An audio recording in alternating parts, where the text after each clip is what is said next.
नमस्कार, खबरों का पंचनामा देख रहे हैं और मैं हूं आपके साथ दिव्या सिंह। हम लेकर आए हैं देश और दुनिया की 5 बड़ी खबरें, जिस पर चर्चा के लिए हमारे साथ स्टूडियो मौजूद हैं कैपिटल टीवी के editor in chief doctor Manish Kumar. Doctor साहब, स्वागत है आपका। धन्यवाद। सबसे पहले एक नजर आज की टॉप हेडलाइंस पर। भारतीय संविधान के 75 साल हुए पूरे, अब मैथिली और संस्कृत में भी पढ़ सकेंगे संविधान। राष्ट्रपति ने किया विमोचन, पीएम मोदी और राहुल गांधी भी रहे मौजूद। संविधान दिवस के मौके पर दिल्ली में कांग्रेस ने किया कार्यक्रम का आयोजन। अचानक से चली गई लाइट तो राहुल गांधी बोले, दलितों की बात करने पर बंद होता है माइक। शरद पवार ने अजित पवार को सुप्रीम कोर्ट में घेरा, बोले चुनाव चिन्ह को लेकर वोटरों में पैदा किया गया भ्रम। विवाद पर सुनवाई से पहले कोर्ट में दाखिल किया हलफनामा। संभल हिंसा को लेकर एफआईआर में बड़ा खुलासा, चिल्लाकर बोली भीड़, इनको आग लगाकर मार दो, एमएलए के बेटे और बर्क ने भड़काया। संविधान दिवस और आप के स्थापना दिवस पर बोले अरविंद केजरीवाल, हर साजिश के बावजूद आपने दिया मॉडल ऑफ गवर्नेंस, पूरे देश में होती है हमारे काम की चर्चा। सबसे पहली खबर में बात संविधान दिवस की। आज भारतीय संविधान के 75 वर्ष पूरे हो गए हैं। इस मौके पर राष्ट्रपति द्रौपदी मुर्मू ने 26 नवंबर 2024 यानी कि आज संविधान दिवस के मौके पर मैथिली और संस्कृत भाषा में अनुवादित भारतीय संविधान की प्रतियां जारी की। इस कार्यक्रम में पीएम मोदी, राहुल गांधी समेत कई दिग्गज व्यक्ति मौजूद रहे। इस अवसर पर एक विशेष डाक टिकट और सिक्का भी जारी किया गया। यह मैथिली भाषा के लिए एक बड़ा कदम है, जिसे 2004 में अटल बिहारी वाजपेयी सरकार ने संविधान की 8वीं अनुसूची में शामिल किया। राष्ट्रपति द्रौपदी मुर्मू ने संसद के दोनों सदनों को संबोधित भी किया। इस दौरान उन्होंने कहा कि आज हम ऐतिहासिक अवसर के साक्षी हैं। संविधान लोकतंत्र की आधारशिला है। यह देश का सबसे पवित्र ग्रंथ है। हमारा संविधान अन्य देशों के लिए आदर्श है। आज 75 साल पूरे हो गए। देखिए, एक बहुत बड़ा अचीवमेंट है। जब भारत की आज़ादी हुई थी तब दुनिया भर के जो पॉलिटिकल कमेंटेटर्स थे वो ये कहते थे कि ये हिंदुस्तान 10 सालों तक एकजुट नहीं रह पाएगा, विघटन हो जाएगा, टुकड़े टुकड़े हो जाएंगे भारत के। लेकिन अभी 75 साल के बाद भारत एक विश्व शक्ति के रूप में उभर रहा है। तो एक बहुत बड़ा अचीवमेंट है और इसके पीछे संविधान का एक बहुत बड़ा रोल रहा है।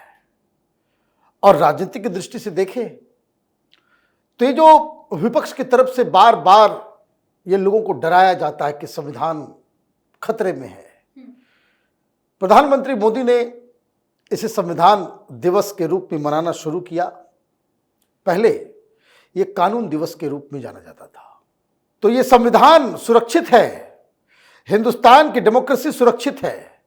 ये जो नैरेटिव लोगों तक पहुंचता है, इससे बहुत सारे विपक्षी पार्टियों को दिक्कत हो रही होगी, क्योंकि उनका एक जो बहुत बड़ा प्लैंक, जिसके जरिए 2024 के लोकसभा के चुनाव में लोगों को भ्रमित करने में ये लोग कामयाब हुए, इस तरह के आयोजन से, इस तरह की चीज़ों से वो प्रपंच, वो झूठ, वो अफवाह की राजनीति को एक करारा झटका लगता है। और इसलिए प्रधानमंत्री मोदी ने आज ये इंश्योर किया कि इस तरह के भव्य कार्यक्रम के जरिए आप संस्कृत को भी, मैथिली को भी आपने स्थापित करने की कोशिश की। और एक अच्छा मैसेज, जब इस तरह के मैसेज जाते हैं तो युवा भी समझते हैं कि हमारी डेमोक्रेसी के लिए ये संविधान कितना ज़रूरी है। जी। वहीं नई दिल्ली के तालकटोरा स्टेडियम में आज संविधान दिवस के मौके पर आयोजित कार्यक्रम में कांग्रेस नेता राहुल गांधी का संबोधन हुआ। यहां राहुल गांधी दलितों और जाति जनगणना की बात कर रहे थे, तभी वहां लाइट चली गई। कुछ देर का इंतजार करने के बाद जब लाइट आई तो राहुल गांधी ने कहा कि ये कितनी भी कोशिश कर ले, लेकिन हमें चुप नहीं करा सकते। मुझे जो बोलना है वो बोलूंगा, माइक जितना ऑफ करना है करो। दलितों की बात करने पर माइक बंद हो जाता है। आगे राहुल गांधी ने कहा कि वो कहते हैं कि गांधी, फूले, शिवाजी की सोच संविधान की किताब में मिलेगी। क्या सावरकर की सोच इसमें दिखती है? ये सत्य और अहिंसा की किताब है। संविधान में कहीं नहीं लिखा कि झूठ बोलकर सरकार चलाया जाए। किसी को मारने काटने की भी बात नहीं लिखी हुई है। लाइट कट गई अचानक से, तो इसमें मतलब देखिए, राहुल गांधी दिशा विहीन राजनीति कर रहे हैं, टोटली डिसओरिएंटेड हो चुके हैं। महाराष्ट्र का चुनाव खत्म हुआ, अचानक से इनको सावरकर याद आ गए। आज फिर आपने सावरकर को गाली दी। ये उद्धव ठाकरे और संजय राउत को बताना चाहिए कि भाई अचानक चुनाव खत्म होने के बाद ये क्या सिग्नल आप दे रहे हो। बिजली गई, आपको इंतजाम करना था। भाई आजकल बिजली जाती है तो जो ऑर्गेनाइजर होता है वो उसकी जिम्मेदारी होती है ना। आप आदिवासियों के बारे में बात करेंगे, दलितों के बारे में बात करेंगे तो आपके माइक को ऑफ कर दिया जाएगा। संसद के अंदर जो आज आपने कुकृत्य किया है, जिस तरह का एब्सेंट माइंडेडनेस या फिर गुरूर या फिर अहंकार के तहत आपने दो बार एक आदिवासी महिला जो राष्ट्रपति है उसका अपमान किया, उसका हिसाब किताब कौन देगा। आप राष्ट्रपति जी के सामने झुक नहीं सकते, उनको प्रणाम नहीं कर सकते, उनसे आज्ञा लेकर के आप स्टेज से नहीं उतर सकते। बाकी सारे लोग कर रहे थे और आप इस तरह का अपमान करके निकल आए और उसके बाद आप दलितों के मसीहा बनने की कोशिश करेंगे। तो पब्लिक सब देख रही है। राहुल गांधी झूठ, प्रपंच, अफवाह की राजनीति करने में वो बहुत ज़्यादा इंटरेस्टेड हो गए हैं आजकल। कांग्रेस पार्टी संभल नहीं रही और आप संविधान के ऊपर जो देश भर में जो अफवाह फैलाते रहते हो कि संविधान खतरे में है, तो वो खतरे में नहीं है। खतरे में अगर कोई है तो वो कांग्रेस पार्टी है। जी, इस खबर में बात शरद पवार की। एनसीपी बनाम एनसीपी चुनाव चिन्ह विवाद की सुनवाई से पहले शरद पवार ने सुप्रीम कोर्ट में हलफनामा दाखिल किया है। इस हलफनामे में उन्होंने कहा कि अजित पवार ने घड़ी चुनाव चिन्ह को लेकर मतदाताओं के मन में भ्रम पैदा करने की कोशिश की। घड़ी चुनाव चिन्ह से जुड़ी सद्भावना का अनुचित लाभ उठाने की कोशिश की गई। शरद पवार ने आरोप साबित करने के लिए 6 दस्तावेज पेश करने की इजाजत भी मांगी। बता दें कि अदालत ने अजित पवार गुट को चुनाव के लिए एनसीपी पार्टी का नाम और घड़ी चुनाव चिन्ह का उपयोग करने जारी रखने के लिए अनुमति दी थी। इसका शरद पवार खेमे ने विरोध किया। मामला सुप्रीम कोर्ट में विचाराधीन है। शरद पवार ने अजित पवार गुट पर एनसीपी के नाम और प्रतीक का उपयोग करके अदालत के आदेशों का उल्लंघन करने का आरोप लगाया है।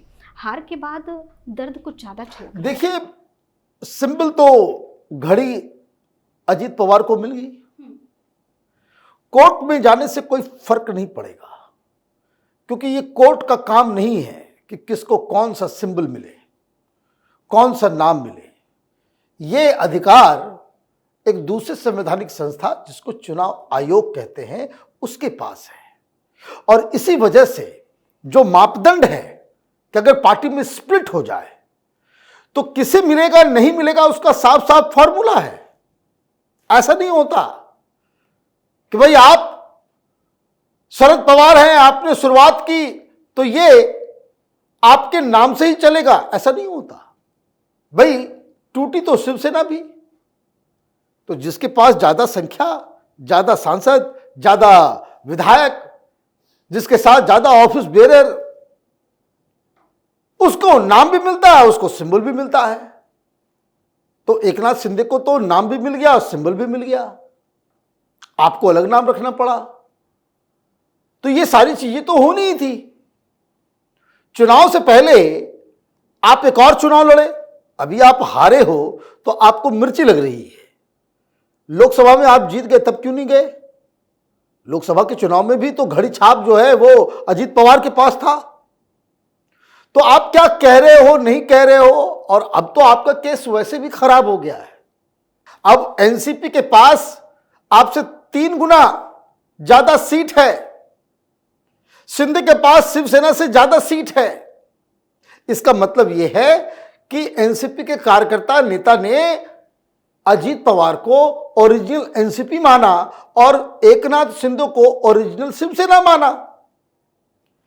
तो ये जब आप चुनाव जीते लोकसभा में तो आपको ये दिक्कतें नहीं नजर आई, और अचानक से जब आपको हार होती है तब आप कोर्ट में जाकर के गुहार लगाते हो। ये बिल्कुल ही इलॉजिकल डिमांड है, मांग है, गुहार है, इससे कोई फर्क नहीं पड़ने वाला है। जी, और अब बात संभल विवाद की। संभल हिंसा मामले को लेकर दर्ज एफआईआर में सनसनीखेज खुलासा हुआ है। एफआईआर में सपा सांसद जियाउर रहमान बर्क को आरोपी नंबर 1 बनाया गया है। एफआईआर में सपा विधायक के बेटे सुहेल इकबाल को नंबर 2 आरोपी बनाया गया है।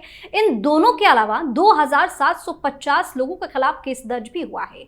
पुलिस ने हिंसा में 7 एफआईआर दर्ज की है। संभल में हुए बवाल के आरोपियों की तलाश में पुलिस की ताबड़तोड़ दबिश जारी है। अब तक 27 आरोपियों को गिरफ्तार किया जा चुका है, जिसमें से 3 नाबालिग भी हैं। 1 दर्जन से ज्यादा लोग हिरासत में हैं। वहीं अखिलेश यादव ने संभल मामले पर सरकार की आलोचना की है। उन्होंने कहा कि सरकार ने झूठे मुकदमे लगाए और फिर मस्जिद का दोबारा सर्वे क्यों कराना। साथ ही भारतीय जनता पार्टी पर संविधान का उल्लंघन करने का आरोप लगाया। इसके अलावा उन्होंने ये भी कहा कि हमें संभल जाने से रोका जा रहा है। जब पार्टी के नेताओं का नाम सामने आया है, इतनी ज्यादा बौखलाहट। देखिए भाई, इनकी पार्टी के लोग ने ही ये सब काम ऑर्केस्ट्रेट किया, तो साफ दिख रहा है। ये तो साफ दिख रहा है कि किसने कहा भाई वर्क साहब को आप जो है वीडियो शेयर करें।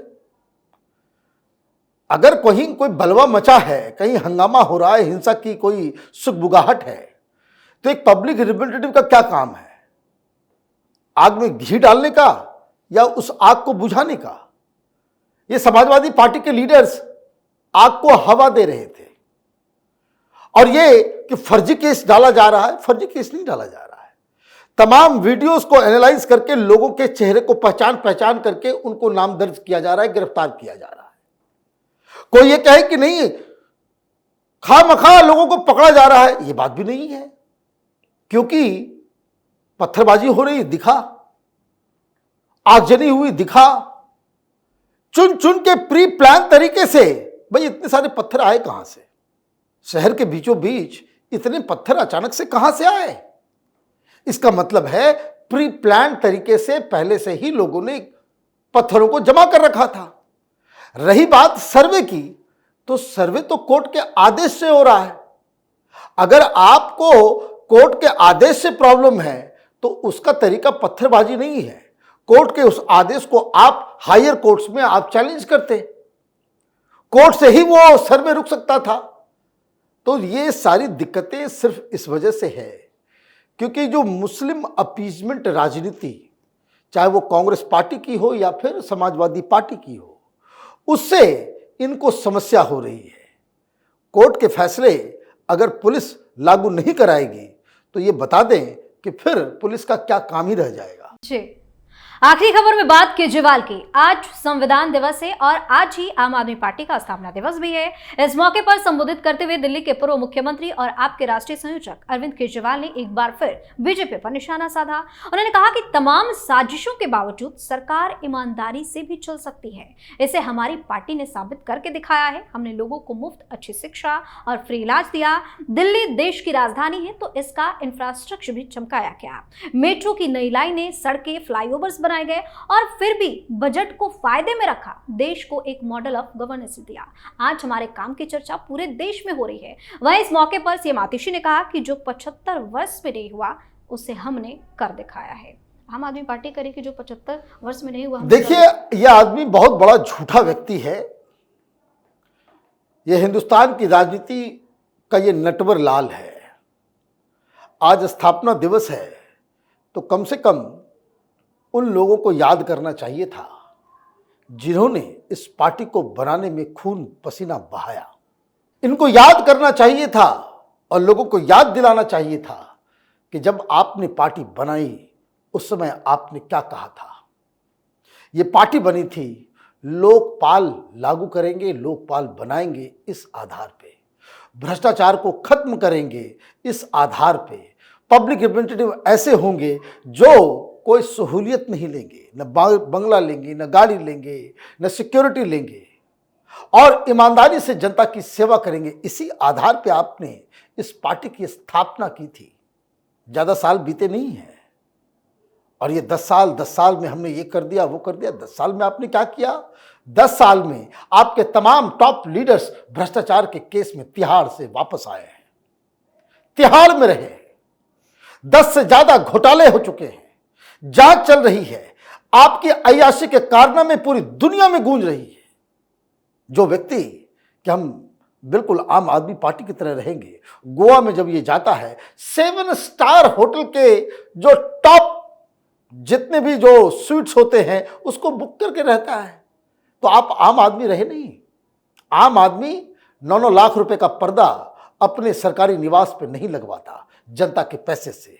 वो 9-12 लाख रुपए के कमोड पे वो फ्रेश नहीं होता जनता के पैसे से।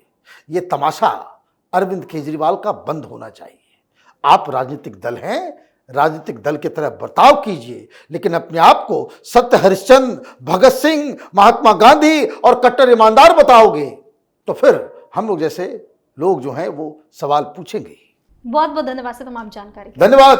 खबरों का पंचनामा में आज के लिए इतना ही। देश और विदेश की बाकी खबरों और उनके सटीक एनालिसिस के लिए देखते रहिए कैपिटल टीवी। हमें लाइक कीजिए, शेयर कीजिए और हाँ, कैपिटल टीवी को सब्सक्राइब करना बिल्कुल ना भूलें। धन्यवाद।